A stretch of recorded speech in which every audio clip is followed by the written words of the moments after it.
बिस्मिल्लाहिर्रहमानिर्रहीम। आज का टॉपिक है हमारा वेक्टर्स। ठीक है, पूरे बेसिक से इंशाल्लाह वेक्टर्स शुरू करेंगे और कोशिश करेंगे तुम लोगों को सारी बातें इसकी समझ में आ जाए। फिर इसके कुछ क्वेश्चंस करेंगे आखिर में। ठीक हो गया? अच्छा जी, तो वेक्टर्स जो है हमारे पास वो बेसिकली क्या होता है, अगर हम लोग फिजिक्स में देखें तो हम लोगों ने ये चीज वहां पे पढ़ी है सबसे पहली दफा, स्केलर एंड वेक्टर क्वांटिटीज। ऐसा ही है, स्केलर एंड वेक्टर क्वांटिटीज। तो दो टाइप की क्वांटिटीज होती हैं, एक होती है स्केलर क्वांटिटीज और एक होती है वेक्टर क्वांटिटीज। ठीक है, we have two types of quantities, scalar and vector quantities. ठीक है, स्केलर क्वांटिटी के बारे में अगर मैं बात करूं तो स्केलर क्वांटिटी वो क्वांटिटीज होती हैं जिनके पास क्या होती है, सिर्फ scalar quantities only have magnitude,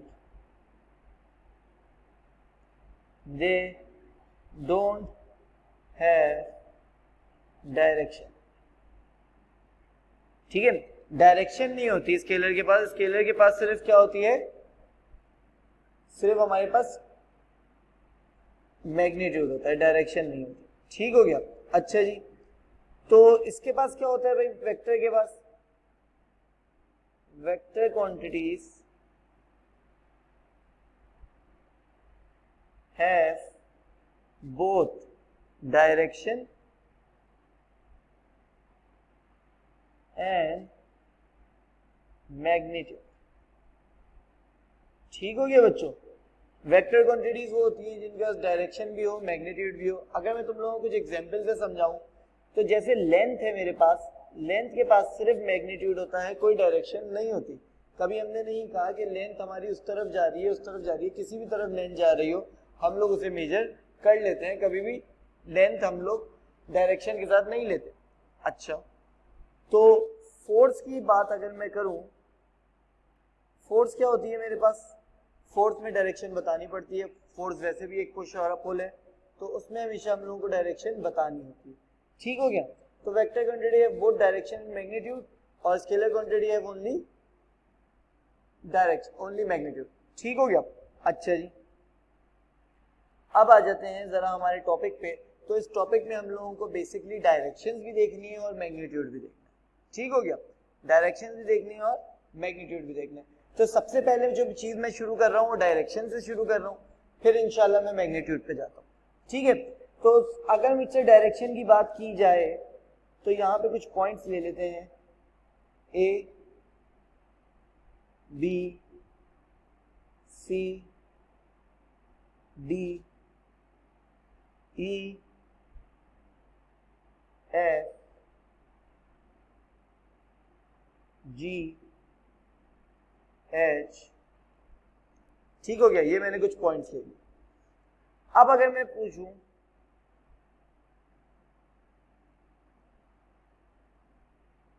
find the vector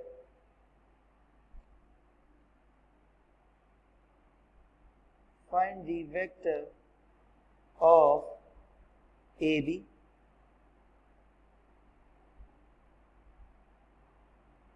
AC, FH, HE,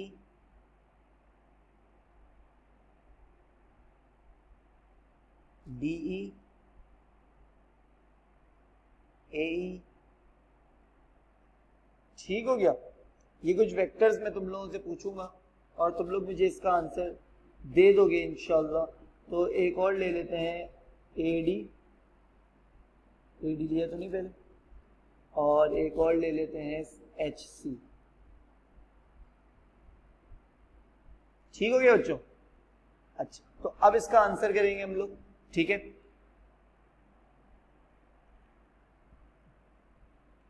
अच्छा, लेकिन आंसर करने से पहले मैं कुछ डायरेक्शंस तुम लोगों को बता दूं जो तुम लोगों को मालूम है, लेकिन हम लोग बता देते हैं। अगर मैं राइट हैंड साइड पे जा रहा हूं तो मेरा क्या होगा, x पॉजिटिव होगा, और अगर मैं लेफ्ट हैंड साइड पे जा रहा हूं तो मेरा x नेगेटिव होगा, और अगर मैं ऊपर जा रहा हूं तो मेरा y पॉजिटिव होगा।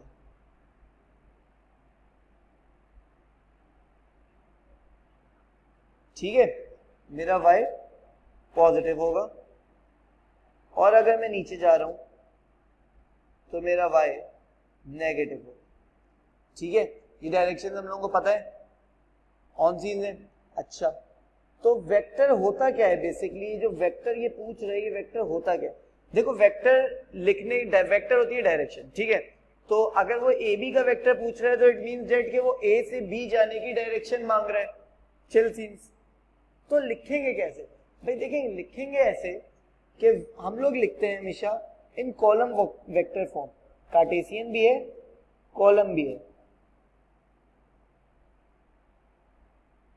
कॉलम वेक्टर फॉर्म क्या है हमारे पास, कॉलम वेक्टर फॉर्म ये होती है हमारे पास कि x y, x है y है, x क्या है, मूवमेंट इन हॉरिजॉन्टल डायरेक्शन, और ये है मूवमेंट इन वर्टिकल डायरेक्शन। ठीक है, x है मूवमेंट इन हॉरिजॉन्टल डायरेक्शन और y है मूवमेंट इन वर्टिकल डायरेक्शन। ठीक हो गया, ऑन सीन है यहां तक, सारी बातें क्लियर है यहां तक। ठीक है, आ जाओ क्वेश्चन की जानिब। तो a से b जाने की वो डायरेक्शन पूछ रहे हैं, तो हमेशा याद रखना for direction move from tail to head. अब तुम मुझसे कहोगे सर ये टेल क्या है और ये हेड क्या है। भाई देखो टेल हमारे पास है,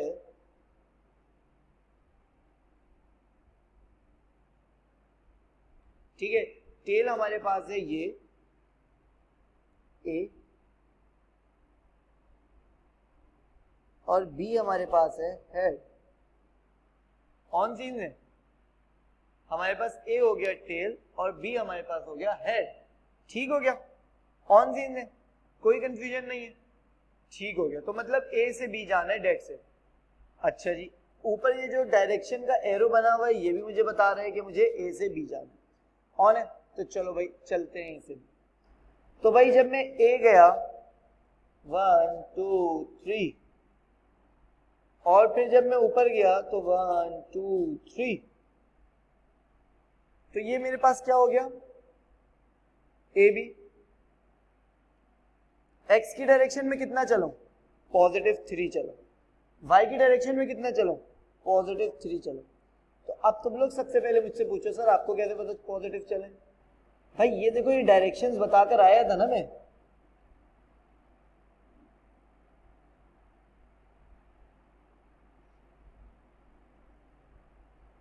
डायरेक्शंस ऑन सीन है।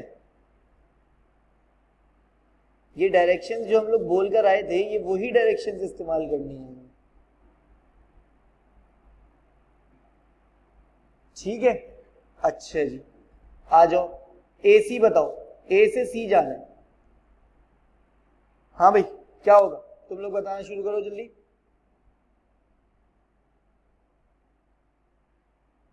1 2 3 4 5 6, 6 और 2, क्योंकि राइट पे गया हूं तो x6, और क्योंकि ऊपर गया हूं तो y भी +2, 6 और 2 ऑन सीन से वेल एंड गुड। अच्छा FH, F से H 1 2 3 4 -1, x तो +4 ही रहेगा क्योंकि अभी भी राइट पे ही गया हूं, लेकिन y हमारे पास -1 है। ऑन सीन है H से E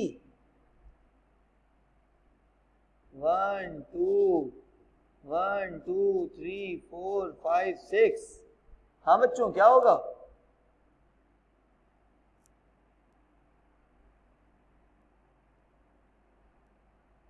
-2 -6 ऐसा ही है। -3 देख लेते हैं जरा, h से e है, नहीं बेटा -2 ही है, -2 और 1 2 3 4 5 6 -2 और -6 ठीक हो गया भाई। तो हमारे पास x आया -2 और y आया -6। कोई बच्चा ये गलती ना कर दे कि x को y में और y को x में लिख दे। एक बात, कोई बच्चा हेड टू टेल ना चला जाए, हमेशा टेल टू हेड है, और हमेशा जो लेफ्ट हैंड साइड पे होता है वो टेल होता है और जो राइट हैंड साइड पे होता है वो हेड होता है। ये स्टैंडर्ड है, ठीक है। लिख दूं ये गई, यहां लिख देते हैं, for direction vector move always from, for direction vector move always from tail to head. Tail is always on left hand side and head is always on right hand side, ठीक है। Tail is always on left hand side, head is always on right hand side, क्योंकि ये standard है। देखो A B अगर मैं बोल रहा हूं तो ये स्टैंडर्ड है, ये एरो हमेशा राइट की तरफ ही जाएगा। कभी कोई बच्चा ये ना समझे सर ये भी तो बोल सकता है वो ना, स्टैंडर्ड नहीं है ये स्टैंडर्ड है, एग्जामिनर यही बोलेगा। ठीक हो गया, ऑन सीन देन। चलो आ जाओ ऊपर दोबारा, डी ई, डी से ई 1 2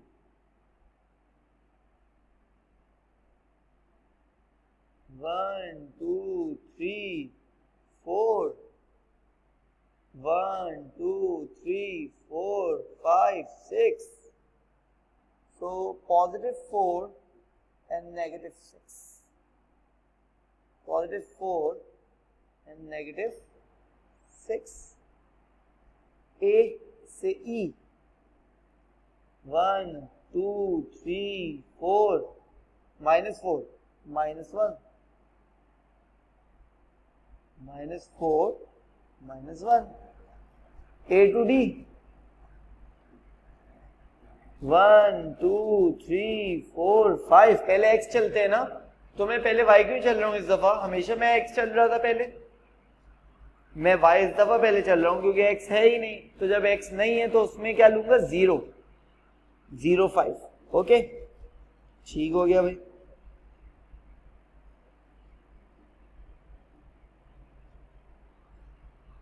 एच सी है मेरे पास ये 0 and -3, क्योंकि x में फिर मैं नहीं चला और y में मैं नीचे आया हूं तो 0 -3। तो ये सारे वेक्टर्स हमने लिख लिए। आई होप तुम लोगों को कोई कंफ्यूजन नहीं रही होगी, ठीक है। अच्छा,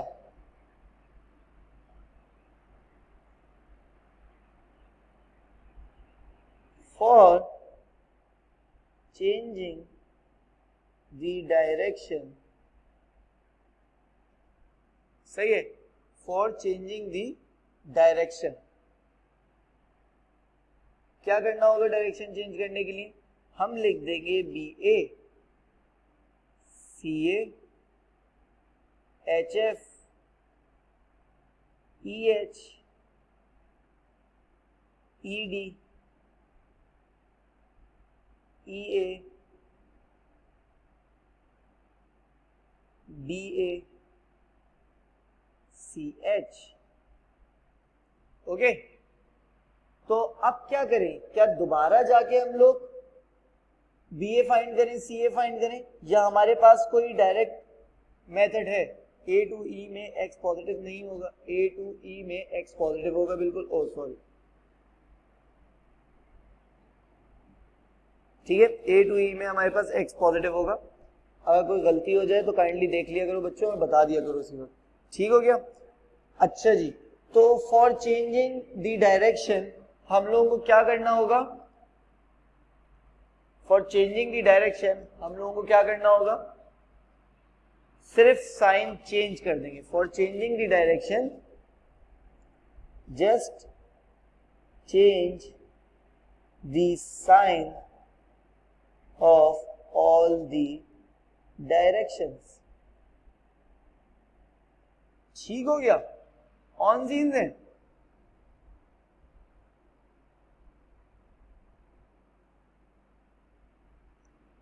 for changing the direction just change the sign of all directions. मतलब अगर ए बी 3 है तो बी ए विल बी -3 अगर ए सी 6 है तो सी ए विल बी -6 2। अगर एफ एच 4 है तो एच एफ क्या होगा? -4 1। अगर एच ई -2 -6 है तो ई एच क्या होगा? +2 6। अगर डी ई 4 6 है तो क्या होगा? -4 6। अगर ई ए हमारे पास ये है तो -4 1। D A 0 -5। C H 0 3। On scene है। तो हम लोगों ने सीख लिया कि जब भी डायरेक्शन उल्टी करनी हो तो हम लोग क्या कर देंगे? नेगेटिव साइन से मल्टीप्लाई कर देंगे पूरे कॉलम वेक्टर को, या फिर हम लोग क्या कर देंगे?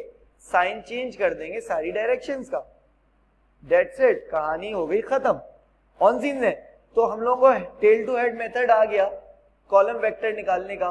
आई होप इसमें किसी भी बच्चे को कोई कंफ्यूजन नहीं है। ऑन सीन है।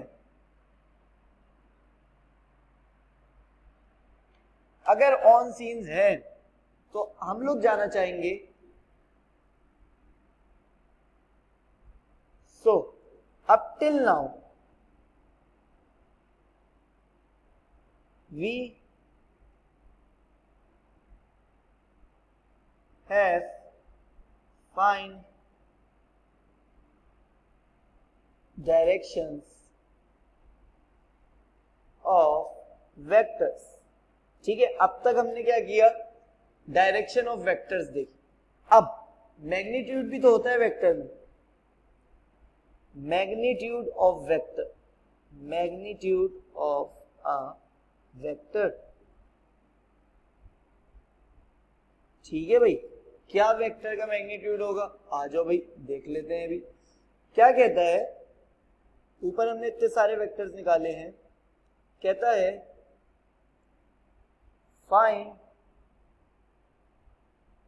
A B. ये क्या बात है भाई? ये क्या बल है? और क्या है? A C F H, A C F H, H E D,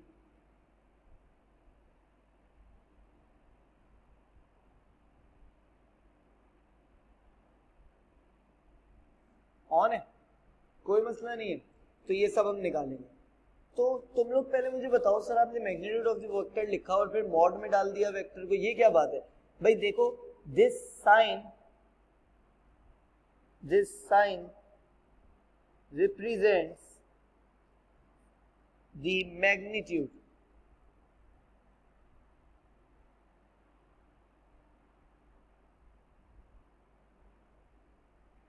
this sign represent the magnitude। On scene है। ये जो हमारा साइन है ये रिप्रेजेंट करता है कि यहाँ जो चीज निकलनी है वो मैग्नीट्यूड निकल। ऑन सीन है। तो आ जाओ मैग्नीट्यूड का फॉर्मूला देखें। Formula for magnitude is same is derived from Pythagoras theorem theorem, ठीक है। Formula for magnitude is derived from Pythagoras theorem. अच्छा जी, पाइथागोरस थ्योरम से अभी डिराइव किया है, क्या है भाई formula? Formula is A B का magnitude will be root x square plus y square, ठीक हो गया।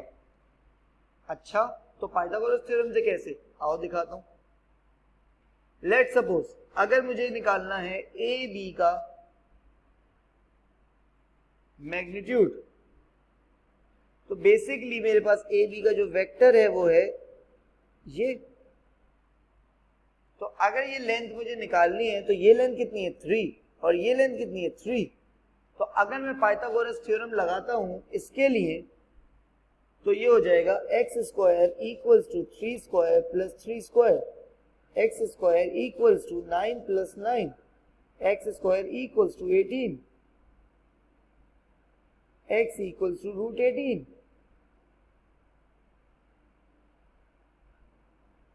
हाँ बच्चों, बात समझ में आती है, ऊपर से चली जाती है।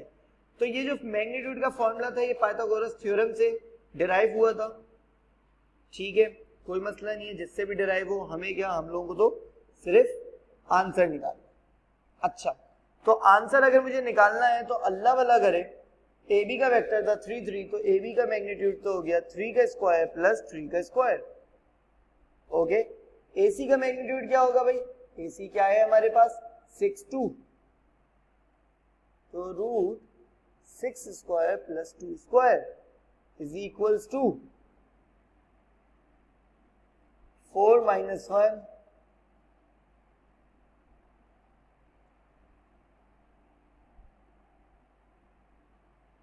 एच ई का वेक्टर क्या था भाई? -2 -6,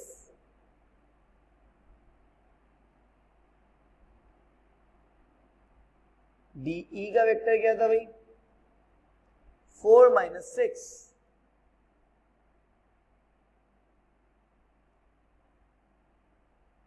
तो अगर तुम लोग पेपर 1 में ये निकाल रहे हो तो आंसर रूट की फॉर्म में छोड़ देना, लेकिन अगर पेपर 2 में निकाल रहे हो तो आंसर रूट की फॉर्म में नहीं छोड़ना, आंसर निकालना। और आंसर देने का स्टाइल मैं तुम लोगों को बता चुका हूं, 3 सिग्निफिकेंट फिगर और 2 decimal figure,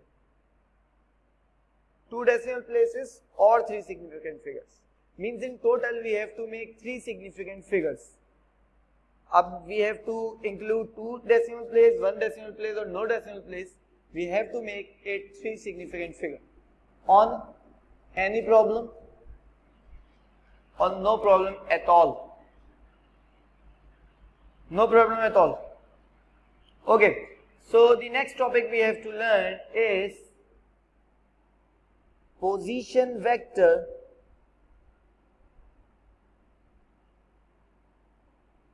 coordinate geometry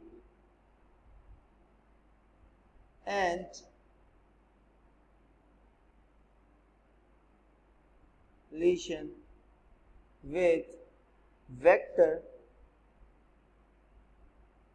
also named as position vector, ठीक है। Coordinate geometry, relation with vector and position vector.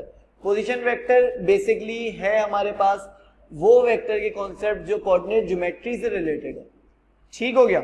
तो उनको हम पोजीशन वेक्टर भी कहते हैं। तो अभी इस टॉपिक में हम लोग पढ़ रहे हैं पोजीशन वेक्टर्स।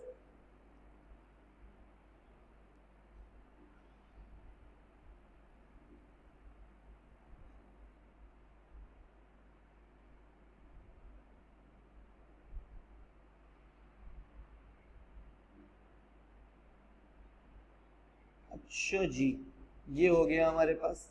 नाउ अब हमने क्या करना है? अब हमने ये करना है कि अगर मैं कहूं कि ये वाला पॉइंट क्या कहलाता है तो तुम लोग झट से बता दोगे कि ये वाला पॉइंट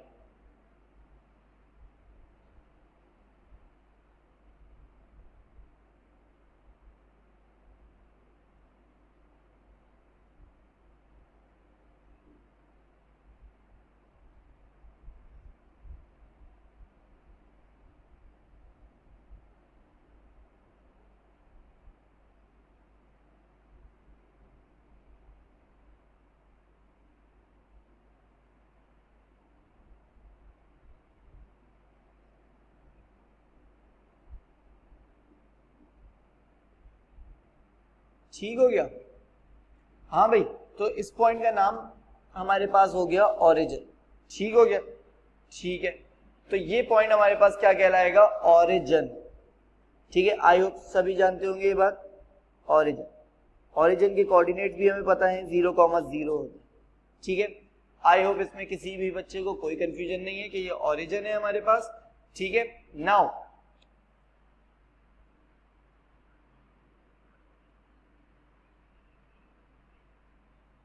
अब अगर मैं एक वेक्टर निकालने बैठूं ओ ए, तो कोई बच्चा मुझे बता सकता है कि वो वेक्टर कैसे निकलेगा, ओ बी कैसे निकलेगा, ओ सी कैसे निकलेगा, ओ डी कैसे निकलेगा। हाँ बच्चों, कैसे निकलेंगे ये वेक्टर्स।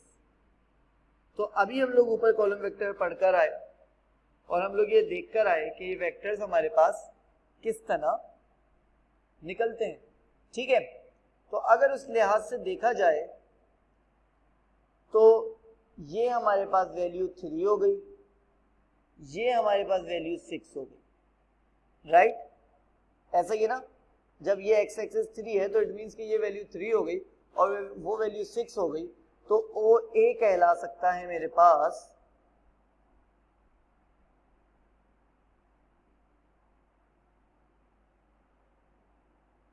ऐसा ही है बच्चों। आगे चलते हैं, अगर मैं कहूं बी के लिए, तो बी के लिए मैंने कहा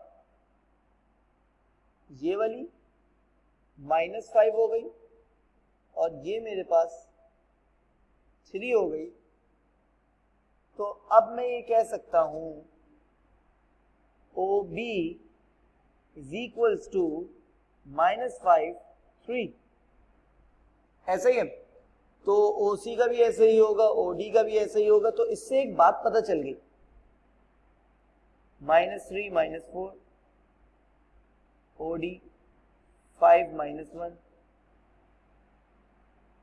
तो इससे मुझे एक बात पता चल गई कि हमारे पास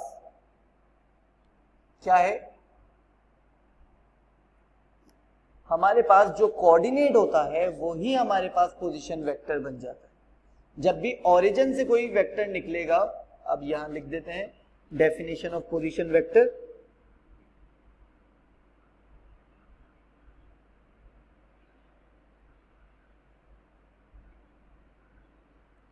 ठीक है, पोजीशन वेक्टर क्या हो गया, when ever a vector from origin, ठीक है, whenever a vector from origin या क्या कहें start from the origin या originate from the origin, ऐसी कोई वर्ड होता है इसका। तो whenever a vector from origin is called position vector and it is always equivalent to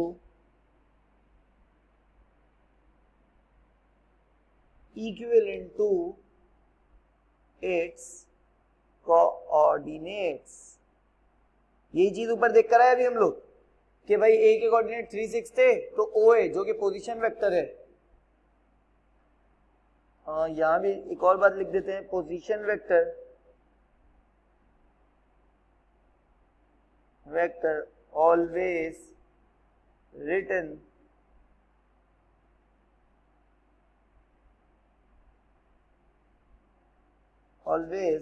as OA, OB, OC, OD means starting from O। ठीक हो गया, तो position vector always written as OA, OB, OC, OD। ठीक हो गया, OA 3 6, OB -5 3, OC -3 -4, OD 5 -1। तो अगर तुम लोग देखो तो जो कोऑर्डिनेट्स थे वो ही बेसिकली क्या हो गए हैं मेरे पास, पोजीशन वेक्टर। ठीक हो गया, तो ये पोजीशन वेक्टर का हमारे पास एक रूल था। कौन सी इंजन, किसी को कोई कंफ्यूजन। अच्छा, तो जरा अभी एक चीज और देखते हैं,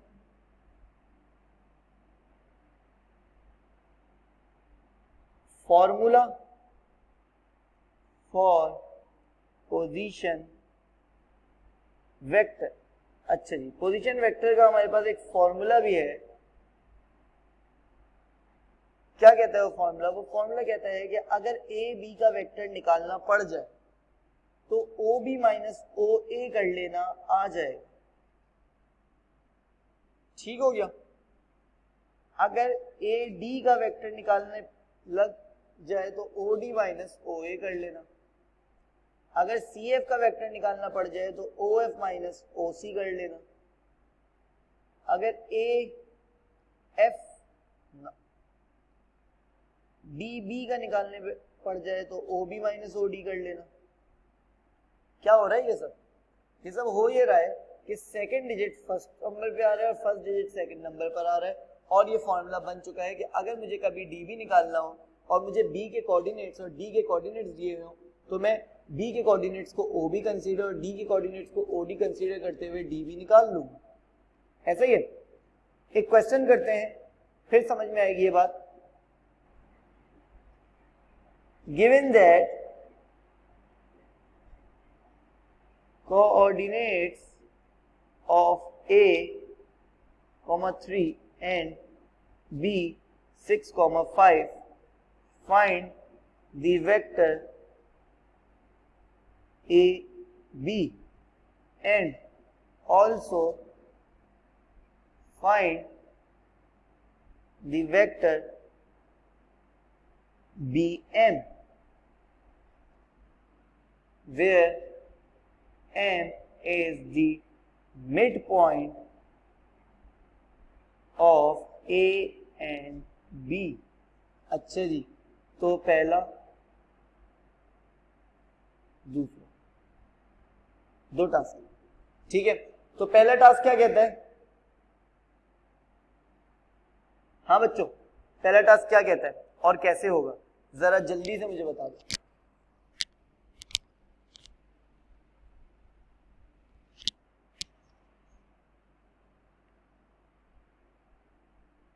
देखो, पहला टास्क हमसे कहता है कि ए बी निकालो। तो मैंने कहा ए बी का तो फॉर्मूला मुझे याद है, ओ बी माइनस ओ ए। तुम लोगों ने कहा जी सर यही है। तो मैंने कहा ओ बी ओ ए कहां से आएगा? तुम लोगों ने कहा सर जो कोऑर्डिनेट्स गिवन है ना वही ओ बी ओ ए होता है, क्योंकि ये बात हम लोगों को याद है कि पोजीशन वेक्टर जब भी हो तो जो कोऑर्डिनेट होते हैं वही पोजीशन वेक्टर बन जाते हैं। तो ओ बी और ओ ए पोजीशन वेक्टर्स हैं, तो coordinates can be turn into position vector. 6 5 minus 2 3, so AB will be 6 minus 2, that is 4, 5 minus 3, that is 2, so AB is 4 2। now he is asking where M is the midpoint, find the vector BM। तो अगर BM को भी मैं इसी तरीके से करता हूं तो फॉर BM मुझे क्या चाहिए होगा? OM minus OB। ऐसे ही बच्चों, तो OM क्या है? बेसिकली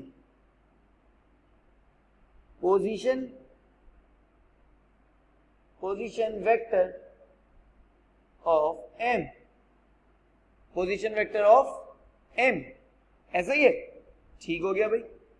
तो अल्लाह भला करे OM क्या हो जाएगा मेरे पास? अच्छा, M तो मुझे निकालना पड़ेगा पहले, तो मैंने कहा यहां पे जरा मैं निकाल लेता हूं M। Mid point of A B, तो मिड पॉइंट का फॉर्मूला हमें याद है x1 upon x2 over 2 comma y1 plus y2 over 2 and this. So x1 plus x2 means 2 plus 6 and y1 plus y2 3 plus 5, so it will be 4 4। ठीक हो गया। तो BM is equals to 4 4 minus 6 5।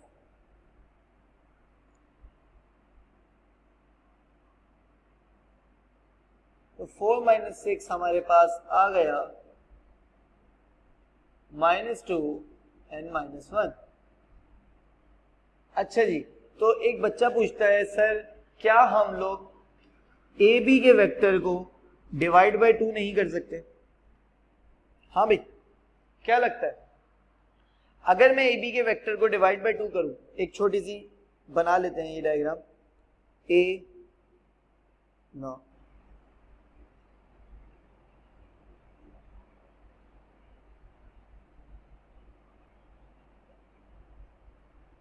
ये ओ है, ये ए है, ये B है, ठीक है। ए बी हमसे वो फाइंड करवा रहा था, ठीक है। अब वो कहता है कि एम बीच में है। तो अगर मैं ए बी के वेक्टर को तोड़ूंगा, अगर मैं ए बी के वेक्टर को तोड़ूंगा तो मेरे पास आंसर क्या आएगा? आधा तोड़ूंगा, अगर मैं ए बी का वेक्टर है मेरे पास 4 2 डिवाइड बाय 2 करूंगा। अच्छा, ए बी के वेक्टर को डिवाइड बाय 2 करते हैं तो half A B, so it will be like this, half into 4 2। तो ये हाफ दोनों से मल्टीप्लाई होता है, ये बात भी याद कर लो। Half into 4 and half into 2, so it will be 2, it will be 1 on scene है। तो ए बी को अगर तोड़ा जाए तो वो भी मुझे ए एम दे सकता है, लेकिन वो मुझे ए एम और एम भी दे सकता है, ये बात याद रखना। अगर मैं ए बी के वेक्टर को तोड़ूं तो वो मुझे क्या क्या दे सकता है? वो मुझे ए एम दे सकता है और एम बी दे सकता है। अगर यहां मुझसे वो कहता कि सर एम बी निकालें तो मैं जरूर ये काम कर सकता था। अगर वो मुझसे कहता ए एम निकालें तो वो काम मैं ये जरूर कर सकता था, ठीक है। लेकिन बी एम और एम बी में कोई ज्यादा फर्क होता नहीं, ठीक है। हम अगर वो मुझसे बी एम पूछे या एम बी पूछे, मैं कोई भी निकाल दूंगा और फिर साइन चेंज कर दूंगा, दैट्स इट। तो अगर मुझसे बी एम वो पूछ रहा था तो मैं एम बी निकाल लेता और उसके साइन चेंज कर देता, ठीक है। तो हमारे पास याद रखना, जब भी मिड पॉइंट होता है, क्या होता है? जब भी मिड पॉइंट होता है तो हम लोग वेक्टर को आधा कर लेते हैं। और अगर मेरे पास ए एम गिवन होता और मुझे ए बी चाहिए होता तो मैं डबल भी कर सकता था। इस चीज को अभी डिटेल में पढ़ेंगे जब हम लोग रेशियोज इन वेक्टर देखेंगे, ठीक हो गया। यहां तक के लिए मेरे ख्याल से ये 2 टॉपिक काफी हैं अभी तक के लिए, लेकिन इसमें मैं जरा एक चीज एडिशन कर दूं। अगर वो कभी कहता है कि P is equal to 2 3, Q is equal to 6 5 और कहता है P प्लस 2Q की वैल्यू निकालो या 3P माइनस 2Q की वैल्यू निकालो, सही है। या वो कह दे कि ठीक है P प्लस 2Q निकालो, 3P माइनस 2Q निकालो, तो ये बड़ी सिंपल सी बात होगी। तुम लोग क्या करोगे? 2 3 प्लस 2 6 माइनस 5, राइट। और सेकंड वाले के लिए तुम लोग क्या करोगे? 3 2 3 माइनस 2 6 माइनस 5। तो इसका आंसर होगा 3 दोनों से मल्टीप्लाई होगा, 2 भी दोनों से मल्टीप्लाई होगा, जैसे ऊपर हाफ दोनों से मल्टीप्लाई हुआ। 3 2 6, 3 3 9 माइनस साइन मल्टीप्लाई नहीं करते हम लोग। 2 6 12 माइनस 10, तो 6 minus 12 will be minus 6 and 9 plus 10 will be 1। ऊपर वाले को भी सॉल्व कर लेते हैं। 2 and 3 plus 12 minus 10, so it will be 14 minus 7। I hope कोई कंफ्यूजन नहीं होगी। ये क्वेश्चंस भी कभी कभार वो पूछ लेता है, तो इसलिए मैंने कहा जरा ये भी देख लें कि इन केस अगर किसी बच्चे को इन क्वेश्चन में भी कंफ्यूजन है तो वो क्लियर हो जाए, ठीक हो गया। तो बेसिक वेक्टर हमने पूरे देख लिए। अब हम लोगों को रेशियो वेक्टर्स देखने हैं और रेशियो वेक्टर्स पैरेलल वेक्टर्स के साथ देखेंगे तो हमारे पास ये टॉपिक इख्तिताम को पहुंच जाएगा। ऑन सीन है, कोई कंफ्यूजन, कोई मसला अगर हो तो कमेंट्स में जरूर बताएं।